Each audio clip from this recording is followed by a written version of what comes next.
Alrighty, and welcome to the next episode of FinOps Fridays. We're back after a quick winter/summer break, and today we're here with Bindu Sharma to talk about sustainability.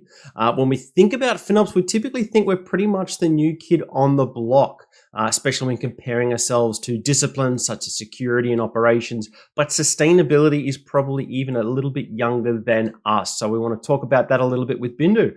Bindu, we want to introduce yourself to the audience. Sure. Thanks, Nathan. Thanks for having me and giving me this platform to talk about this newbie that in the blog that you introduced. I'm Bindu Sharma, and just a brief note on my background. I started off my journey as a software engineer, testing the software and involved in the software design phases and such. And then I moved on to program management. Did that for many projects, software projects, and understood the whole scheduling, the requirements, working with the engineers, and the life cycle of a product. Yep. And then luck so happens that I got into the hardware side of the business. And there I learned a lot of compliance and regulations and such, which, to be honest, I had no idea that, oh my God, that's a complete world out there for those.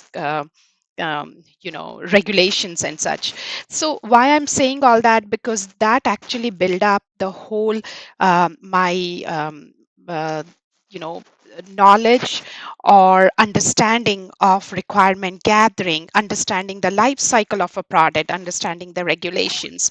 And then, like other things, as I mentioned, the program management or hardware that was thrown into my lap. Similarly, the cloud was thrown into my lap, and the part of it is to understand what is the cloud is about, how, what are we paying, and where is all these POs coming in. That's very standard problem of the cloud when you start into that business. So that's how my FinOps journey started. And then fast forward at least 4 years or so in that journey. In that time, I also acquired the FinOps practitioner certification. So getting used to setting up those processes. And then as part of the FinOps Foundation, I joined the FinOps Sustainability Working Group, which was just starting up. And then I, with my knowledge of or the experience of program management, I was able to lead that working group. And that's how I came into the sustainability and that, you know, that part of the FinOps now we are talking about, and we will talk more in this discussion, that how they relate, how they intersect, how they do not. But that's how my journey came into cloud and into FinOps and then into sustainability.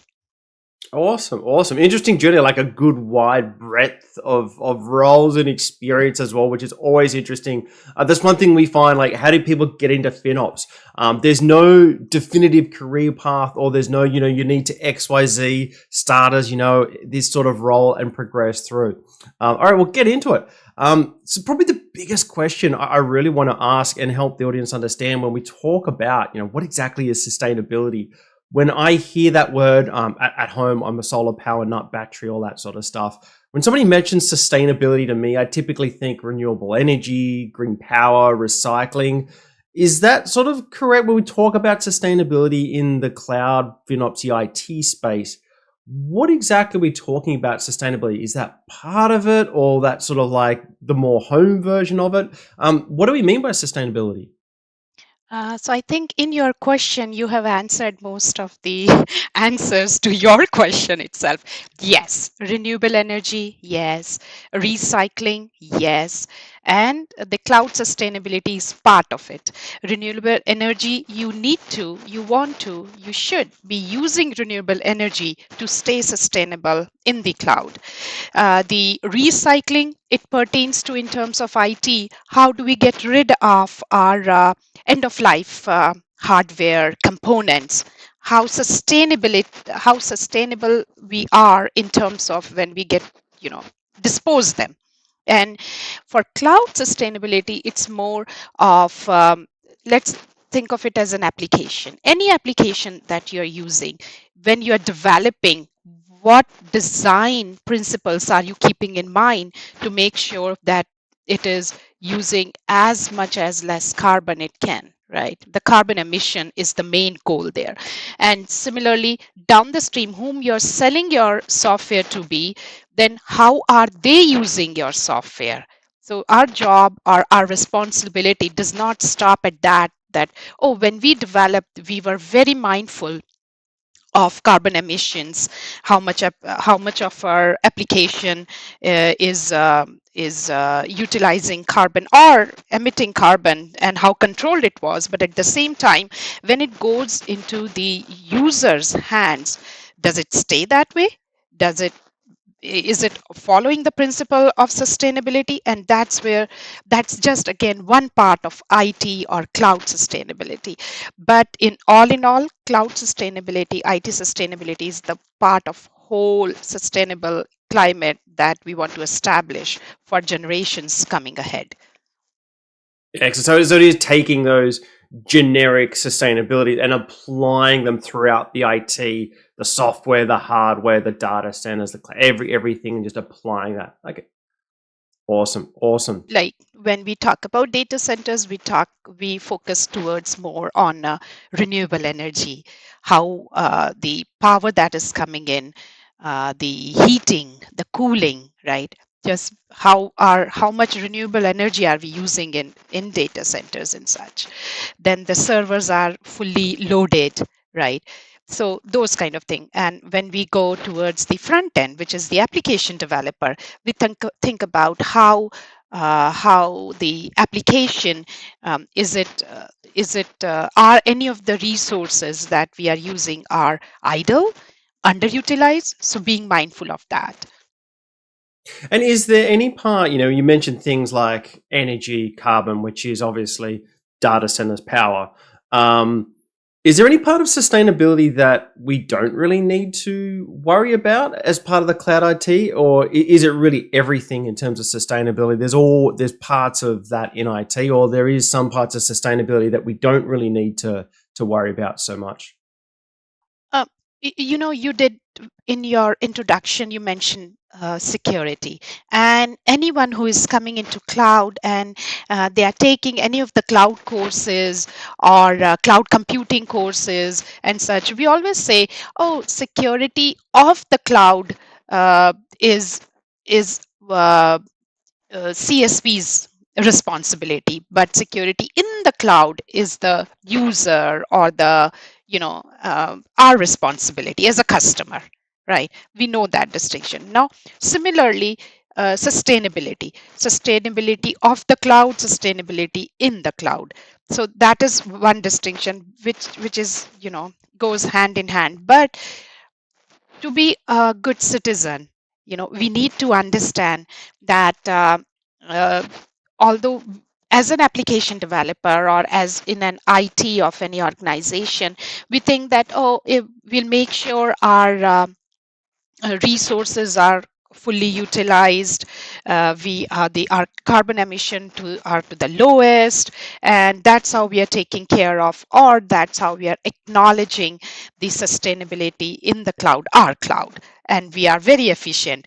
But as a good citizen, we need to make sure that the energy that is coming in, the hardware from the cloud service provider that we are using, we need to also be mindful, or at least be able to see the numbers of sustainability, that are they being mindful, right? Are they Yeah, yeah, reporting yeah.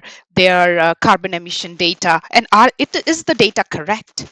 And then they also go down the supply chain to the chip developer, to the again, the power that they use, is it coming from the renewable resources? So we just cannot stop in our environment or what we are doing, but just being a good responsible citizen, at least ask the right questions. Your procurement team is, if they ask the right question to their vendors, to our vendors, right, Yeah. Yeah. we become a good citizen, and that's how we should tackle the problem. In security, the problem stops there. If in the cloud, off the cloud, and we address, and and it can be tackled. But in sustainability, we have to go one step forward, be ethical, and be do our part as a good citizen. Yeah. Excellent. Excellent.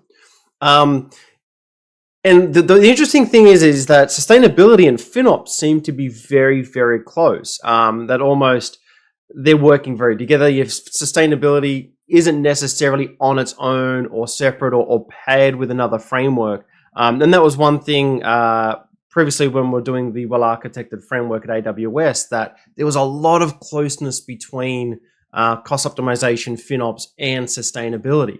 Part of FinOps, it's that small part that everyone focuses on too much. It is, waste reduction. So there's going to be some natural alignment with sustainability because we're both trying to reduce waste. Is there more to the relationship between FinOps and sustainability, or is it because of that sort of waste reduction efficiency, things like telemetry and insights? Is it more around that as well? How close and why do they work so well together? There is definitely 100% an intersection. If you are doing FinOps, you're already addressing cloud sustainability. You are being mindful that there are no idle resources. You have schedulers set up not to run the your application or your servers during off office hours or over the weekend. You have established your workloads in a carbon friendly region and such. You're being mindful, but so that is all intersection where you're doing these kind of cost optimization activities. You are addressing sustainability, but there is one caveat to it is when we go into the optimization is when we have the reservations or savings plan, right? So the we now this is not a general statement for all organizations, but I'm giving you the example for the organization where they have the allocated budgets for buying the reservations and buying savings plan, and they're exhausting their budget to use, right, the budget to be used for buying the reservation and buying the savings plan, but they are not utilizing it. So that's where we have it doesn't align, where you're losing, you have bought these reservation, the servers from the cloud service provider are running because you have bought the reservation, you're paying for it, and you're not utilizing them. So that's there is an intersection, but there are some area where we need to sometimes balance for either for cost or for carbon. But most of it is like when you save cost, they go hand in hand. You save in carbon. Yeah, interesting. So there is actually some financial instruments that potentially work against. I think going back early tens, I think there used to be an old commitment discount that you could turn off and still get a discount. Hopefully, we won't go back and make it even more complex. Is sustainable, like one part of FinOps is tooling, because you need to have the visibility at scale. You need to be analyzing immense amounts of data very timely. Is sustainability using the tooling that FinOps has created and built to get that insight at scale to understand? We are not there yet, but you said it right. Data is the king. You cannot, if you cannot measure, you cannot fix it, and you cannot measure because data is not there. Now that is not a FinOps practitioner issue or even an organization issue. It is more often, having working in collaboration, because a cloud service provider have to provide the data. It has to be the latest and greatest and correct, latest and accurate data in time, right? What we are seeing is we are not there yet. The the data coming in is not the latest. So that what happens is, if you do not have the latest data, then whatever, let's say, reporting you're doing, or dashboard for your stakeholders, it is not up to date. So that is still a problem. But Yep. having said that, this is the data problem. The other part is the tooling. So the tooling is there are tools available, like open source tools that are available that you can use. They are cloud agnostic, and you can measure, you can deploy them and then measure your cloud footprints. Uh, and there, from the cloud service providers also, there are they are reporting on the carbon data from from their workloads. But and I should say, there could be some in-house tools that organizations are developing. But we need to, there is some work pending in developing some standardized tools that can FinOps practitioners can leverage and connect with their FinOps data, so that they can show the savings and the carbon savings on the same dashboard. Yeah, gotcha. And also, in terms of one of the big aspects of FinOps is that cultural change, making people care. And how do you have change within a large organization, change, the default sort of outcomes there? Is that something you've seen at all, that you sort of FinOps is using sustainability to get a bit more visibility in the organization? Hey, if you want to be more sustainable, you need to FinOps, because FinOps is going to get you there. And if you want to be more FinOpsy, hey, sustainability is an offshoot to sort of broaden and make that message more powerful and get them working together. Is that something people have been leveraging? I would say both ways, and I'll give you example of both sides of it. So let's talk about when you have an established FinOps practice, and then it happens that you also have the ESG practice in that organization. So that's where they go hand in hand. The ESG team is liaison, they have a liaison of this, the FinOps practitioner, with the engineering to get the carbon data, because as part of E, they want to report the carbon data because customers are asking. So that Yeah. becomes when it goes, when you have established FinOps practice. But we have also seen the other flip side of it. Let's say for startups, right? The investors are asking to the startups that show me a roadmap for sustainability, right? So when it's a startup, uh, at least in my experience, is what I've seen, they don't pay attention to the carbon emission. They want to get the product out, they want the release out, and they want to hit the revenue as soon as they can.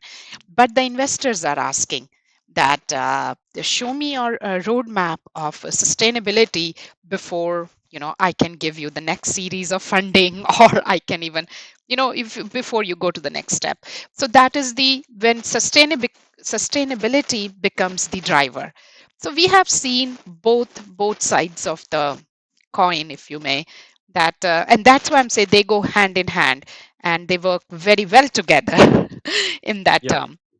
Yeah, excellent. And it's always good. We started to see that as well with FinOps investors saying, are you being careful with my money? The sooner we can do these things in an organization's lifetime, the better. It's great to hear.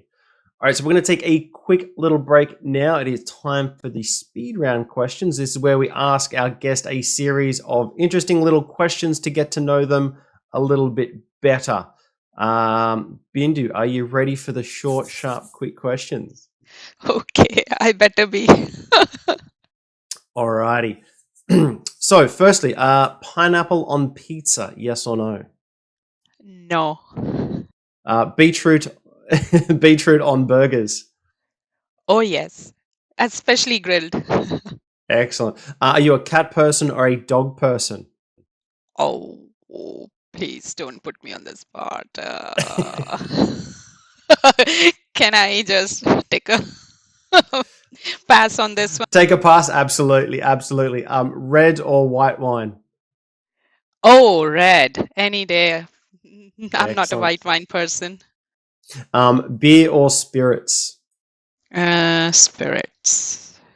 Do you ask for permission or beg for forgiveness? Depends on the situation, but I definitely go for permission first.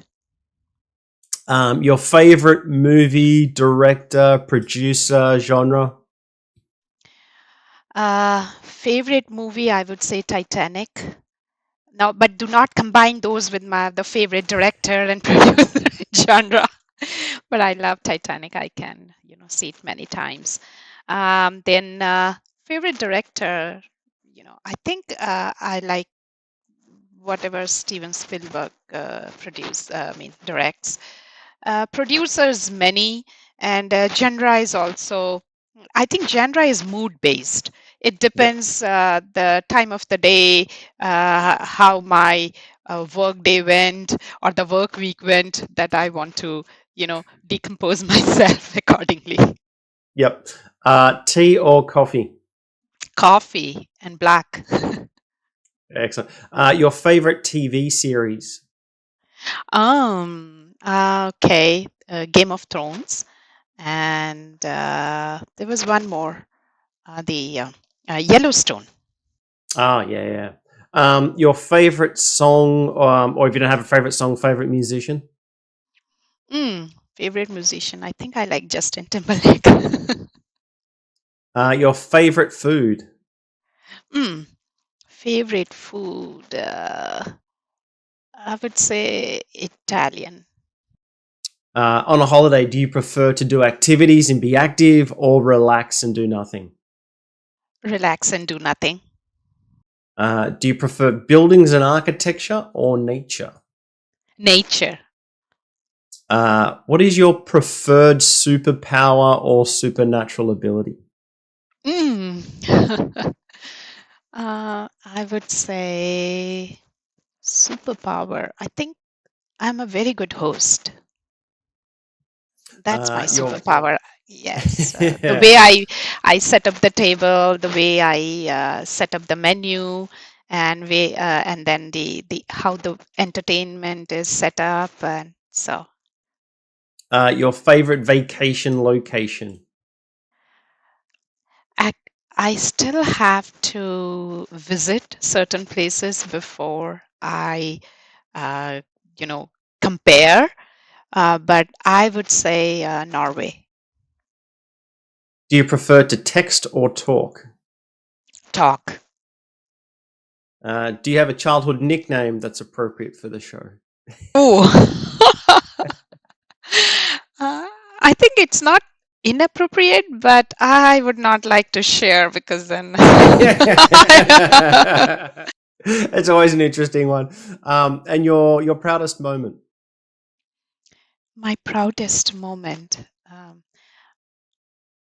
I think that that moment made my dad very happy, and again, I don't want to share it, but it was academics, and it made Yep. him very happy and proud. Awesome. Excellent. So we have a score of 96, which is quite strong indeed. Yeah, nice work. Okay, thank you. Alrighty. So that was a quick break. We'll be back into sustainability. On to the next question. What does good look like? FinOps, I think, well, we're a FinOps podcast, so I'm assuming people would have a good understanding what good in FinOps looks like. But in terms of sustainability, what's the vision? What are organizations and also people aiming for?